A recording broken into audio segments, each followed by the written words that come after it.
नहीं सर। आप बोलिए मुझे, तेलंगाना के मुख्यमंत्री चंद्रशेखर राव, किसी जानता है चंद्रशेखर राव को यहाँ उत्तर प्रदेश में? पहले कहाँ थे ये लोग जो सिर्फ दूसरों पर उंगली उठाना जानते हैं? इस गठबंधन सिर्फ कागज पर है, इसका कुछ जमीनी हकीकत नहीं है। याद रखिए, आप हिमाचल प्रदेश और कर्नाटका हार के आ रहे हैं, उनका मनोबल बहुत हाई है अभी। ये कांग्रेस के 2004 से 2014 का 10 साल का दशक का काला कुशासन है।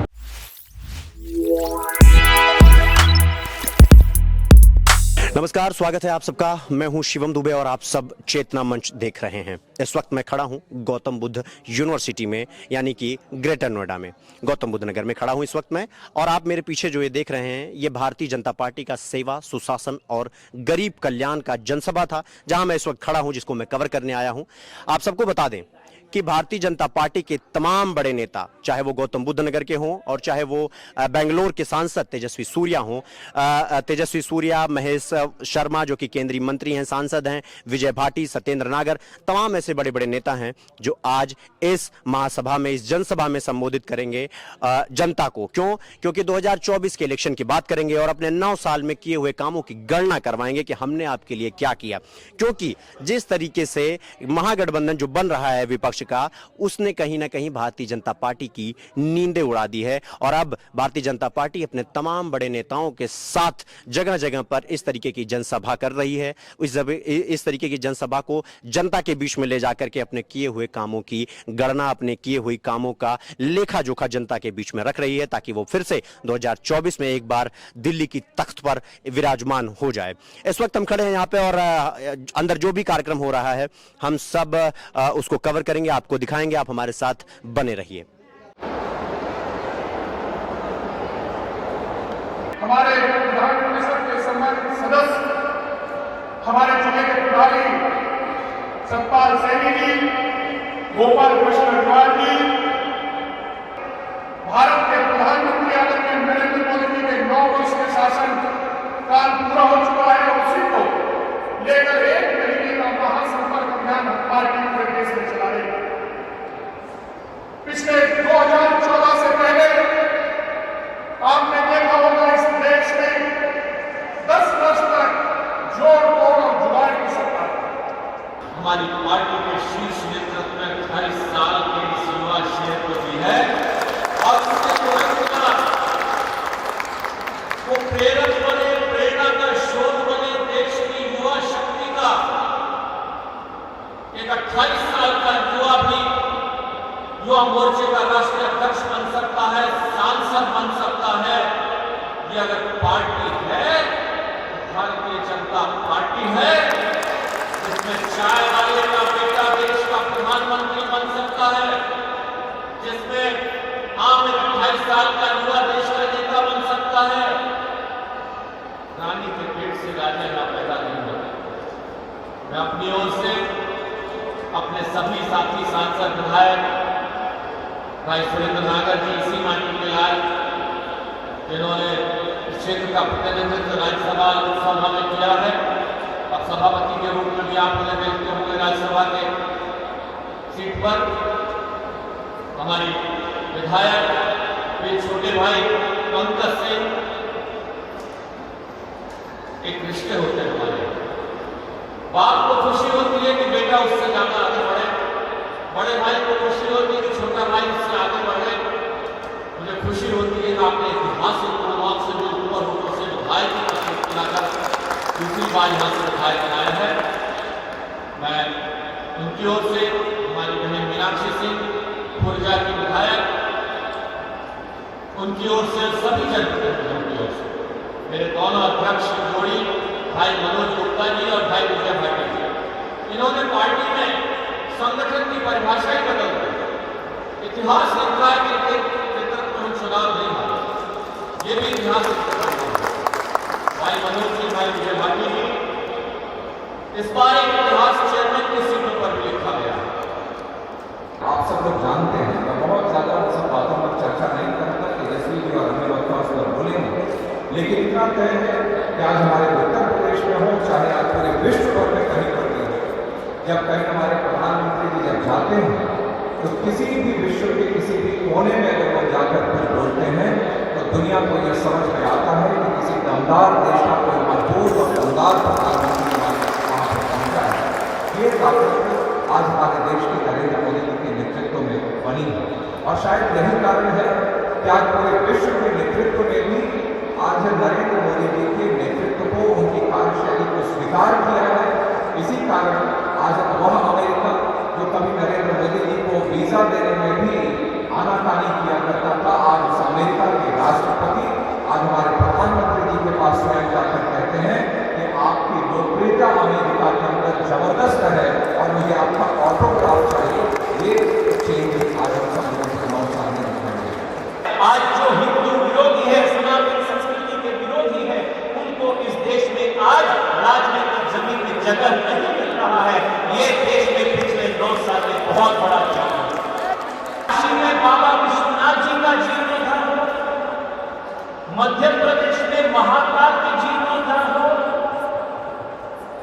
दक्षिण भारत में कई सारे जगहों पे ताई चामुंडेश्वरी के जीर्णोद्धार हो, ऐसे कई सारे मंदिरों के, कई सारे श्रद्धा केंद्रों का जीर्णोद्धार करने का काम पिछले 9 साल जो भी इलेक्शन होने वाला है, लोकसभा इलेक्शन, विपक्ष इसमें एकजुट है और सब एक साथ पटना में एक साथ मीटिंग कर रहे हैं। आप इसको किस तरीके से देखते हैं? आपको क्या लगता है कि ये लोग आपको डाउन कर पाएंगे? भैया आप यूपी के पत्रकार हैं ना जी, आप मुझे बताइए तमिलनाडु का मुख्यमंत्री जी स्टालिन जी यहाँ आकर जनसभा किए तो उसका कुछ असर पड़ेगा? नहीं सर, आप बोलिए मुझे। तेलंगाना के मुख्यमंत्री चंद्रशेखर राव, किसी जानता है चंद्रशेखर राव को यहाँ उत्तर प्रदेश में? जी नहीं। लेकिन सर अकेले उससे क्या उत्तर असर प्रदेश से तो होगा? चुनाव नहीं जीता जा सकता है ना सर? मैं वही बोल रहा हूँ। अखिलेश यादव जी जो यहाँ के नेता है, जिनको यहाँ के अपने सीट और अपना ही इलेक्शंस को वो नहीं जीत पाते हैं, वो क्या कर्नाटका में आकर या मध्य प्रदेश में आकर कुछ असर कर सकता है? ये जो गठबंधन है भैया, ये गठबंधन जो डिफीटेड लीडर्स है, जो रिजेक्टेड लीडर्स है, जो फ्रस्ट्रेटेड लीडर्स है, इन सभी लोगों का एक गठबंधन है। इस गठबंधन सिर्फ कागज पर है, इसका कुछ जमीनी हकीकत नहीं है, इसका कुछ राजनीतिक जमीन पे इसका कुछ असर नहीं है।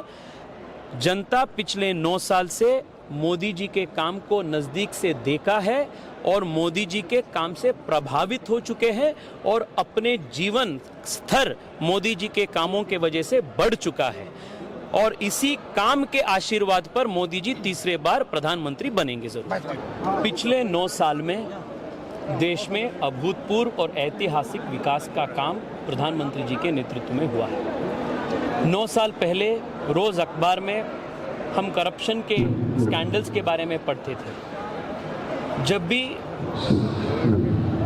त्योहार होते थे, दीपावली हो, संक्रांति हो, देश में कोने कोने में बम ब्लास्ट होते थे।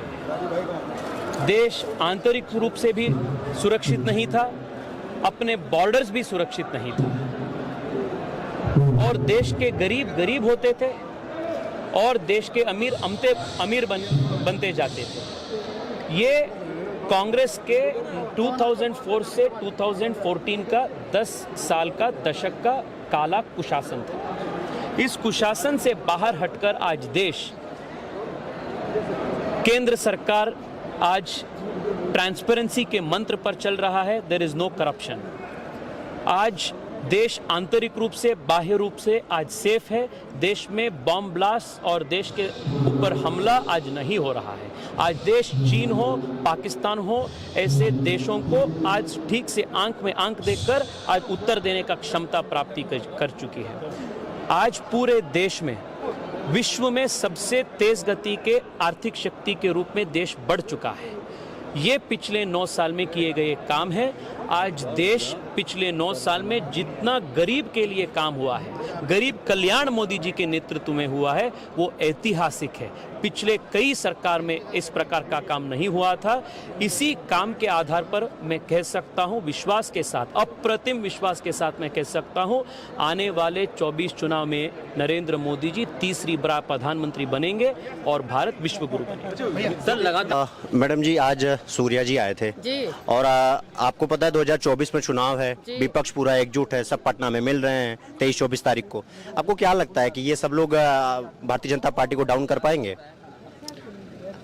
बहुत बहुत धन्यवाद पहले आप सभी भाइयों का मेरे।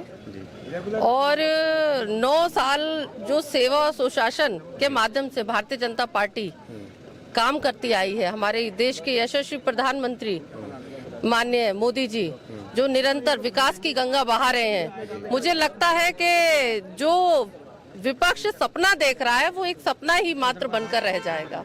नहीं, उनका ये आरोप है कि जब से आए थे नौकरी की बात कर रहे थे 2-2 करोड़ देने का, 15 लाख, वो जो वही घिसा पिटा राग है उनका, वो वही बार बार जो है उसको अलाप रहे हैं। आपको क्या लगता है कि यही सब लेकर के वो फिर से 2024 की जनता के बीच में जाएंगे? क्योंकि अभी आप याद रखिए, आप हिमाचल प्रदेश और कर्नाटका हार के आ रहे हैं, उनका मनोबल बहुत हाई है अभी।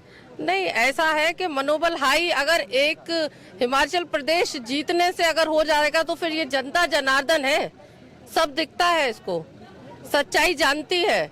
विकास की राह अगर किसी ने अपनाई है तो हमारे देश के यशस्वी प्रधानमंत्री मोदी जी ने अपनाई है, भारतीय जनता पार्टी की सरकार ने अपनाई है।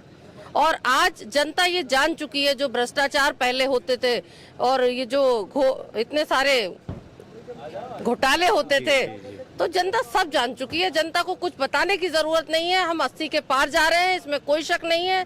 विपक्ष चाहे कितना भी बोल ले, मुझे लगता है कि उनका ये सपना सपना ही बनकर रह जाएगा। मेरा एक अंतिम सवाल है मैम, तेजस्वी सूर्या जी और बाकी जितने भी सांसद गण थे वो सब एक ही चर्चा कर रहे थे, नौजवान की बात, महिलाओं के सम्मान की बात, हर किसी की बात, किसान की बात खास करके। लेकिन विपक्ष कहता है कि जब से बीजेपी की सरकार बनी है न नौजवान की चर्चा होती है, न महिलाओं की चर्चा होती है, न किसान की चर्चा होती है। जितना भी वादा किया था भारतीय जनता पार्टी ने सब खत्म हो गया है, अभी सबके सब झुटला दिया गया है और उनका 2024 में उनके तख्ता पलटना, दिल्ली के तख्ता पलट होना तय है। अब आप इसका फाइनल स्टेक क्या है आपका? आपको क्या लगता है, ये सर हवाबाजी है या सिर्फ इसमें सच्चाई भी है? नहीं, ऐसा है, अगर आप देखिए कि महिलाओं को जितना सम्मान भारतीय जनता पार्टी की सरकार में मिला है, क्या पहले कभी मिलता था? किसान सम्मान निधि जो दी गई है किसानों के हित में, पहले कहाँ थे ये लोग जो सिर्फ दूसरों पर उंगली उठाना जानते हैं? क्या दूसरे पर उंगली उठाकर क्या आप अपने गलतियों पे पर्दा डाला जा सकता है क्या? आपने क्या किया था? हमारी सरकार जो कर रही है, आपने इसका 10% भी अगर काम किया हो तो आप बोलने लायक हैं। मुझे नहीं लगता कि जो विपक्ष बोल रहा है ये इनका दोगलापन है। जब हमारी सरकार है और ये बस हम लोगों को विपक्ष में रहकर उंगली उठाने का काम करते हैं, मनोबल गिराने का काम करते हैं, लेकिन विपक्ष को ये तय करना होगा कि ये भारतीय जनता पार्टी की सरकार है। हमें ऐसा नेतृत्व मिला है देश के यशस्वी प्रधानमंत्री मोदी जी के रूप में, उत्तर प्रदेश के मुखिया तपस्वी योगी जी के रूप में, जो दृढ़ इच्छा शक्ति के साथ काम करते हैं, गरीबों के बारे में सोचते हैं, हमेशा सुशासन के बारे में सोचते हैं, सेवा के भाव से काम करते हैं। तो मैं बस इतना ही कहना चाहूंगी, विपक्ष चरमरा रहा है इसकी स्थिति और विपक्ष एक सपना देख रहा है और सपने तो सपने होते हैं। बहुत बहुत धन्यवाद। तेजस्वी सूर्या, पंकज सिंह, महेश शर्मा, सुरेंद्र नागर, जितने भी भारतीय जनता पार्टी के बड़े से बड़े और छोटे से छोटे, छोटे क्या कह लीजिए, जमीनी तक के जो जितने भी कार्यकर्ता से लेके बड़े बड़े नेता थे, सबका भाषण आप सबने सुना। सबका एक ही कहना था कि हमने जो कुछ भी किया लोगों के लिए, चाहे वो महिलाओं के लिए किया, चाहे वो नौजवानों के लिए किया, चाहे वो किसानों के लिए किया, हमने जो किया वो पिछली जितनी भी सरकारें थी वो पिछले 70 साल में नहीं कर पाई, हमने वो पिछले 9 साल में कर दिया। यानी कि वो मिला जुला कर ये कहना चाहते थे कि हमारा 9 साल का जो है का अगर आप लेखा जोखा मिला लेंगे तो किसी भी सरकार से कई गुना बेहतर होगा। तो इस पूरे जनसभा का एक ही मोटिव था कि 2024 में एक बार फिर से भारतीय जनता पार्टी के या कह लीजिए देश के प्रधानमंत्री नरेंद्र मोदी को दिल्ली की तख्त पर बैठाना था। आप हमारे साथ बने रहिए, ऐसे ही जो भी कार्यक्रम होते हैं हम सब आप सबके बीच में लेके आते रहेंगे। धन्यवाद।